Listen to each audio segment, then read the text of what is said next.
The Hell Creek Formation in the American Midwest is a paleontologist's paradise, home to some of the world's most famous dinosaur discoveries.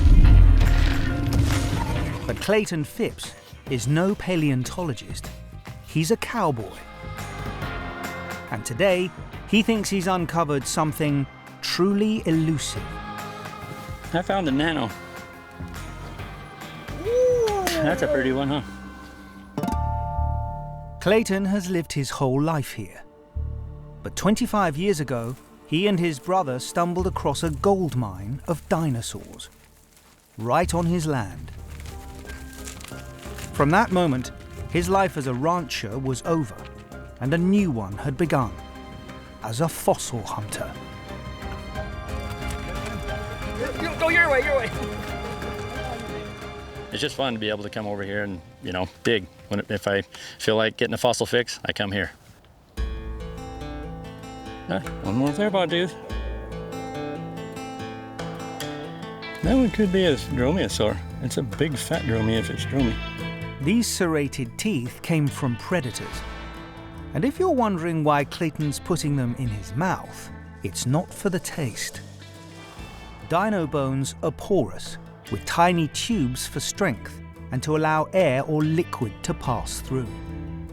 So one way to check whether something is a fossil and not just a piece of rock is to see whether it sticks to moisture from the tongue. It tastes like success, like a good day. Over the years, Clayton's helped uncover some spectacular dinosaur finds, and today is no different. He thinks he's found something incredibly rare. Well, I found a nano.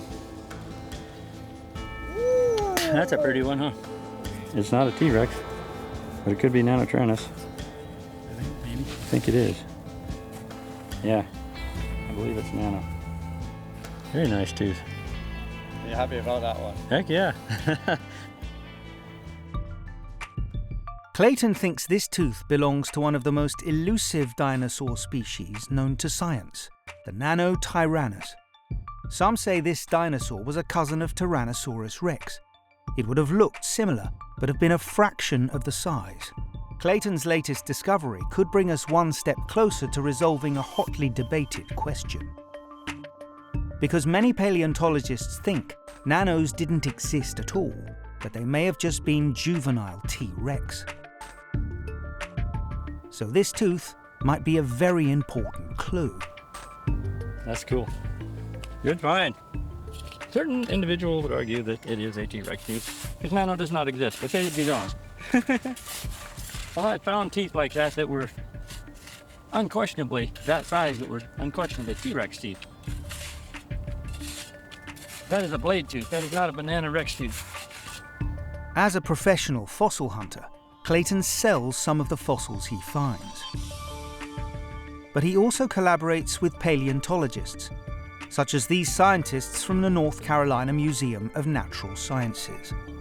Look, is that ankylosaur texture or triceratops? This could be more triceratops. There's, shared love of fossils. It's actually a very unique collaboration to be able to come together and do the work we love. There's obviously always a chance of something new being in here. So it takes a village to figure it all out sometimes. There's some weird stuff that comes out of here that you can't always put a name on. I definitely enjoy working with these guys that probably know a little bit more and seen a little bit more than I have. I spend a lot more time in the field every summer than they get to.